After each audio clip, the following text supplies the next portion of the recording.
ఈ భూమికి ఎంత ఓర్పో రాముడికి అంత ఓర్పు. క్రోధం కోపం వచ్చిందా కాలాగ్ని ఎటువంటిదో అటువంటి వాడు.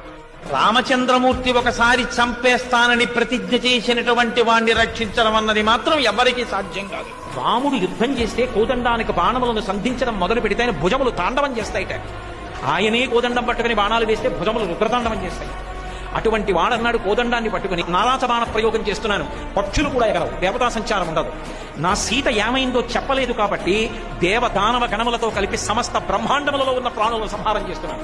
ఇప్పుడు రూపం ఎలా ఉంటుందో తెలుసా? రాముడే చెప్పుకున్నాడు, యథాజల యథా మృత్యు యథాకాలో యథావిధి నిత్యం న ప్రతిహన్యంతే న నిగ్రహోస్మి లక్ష్మణ అనివార్యోస్మి లక్ష్మణ.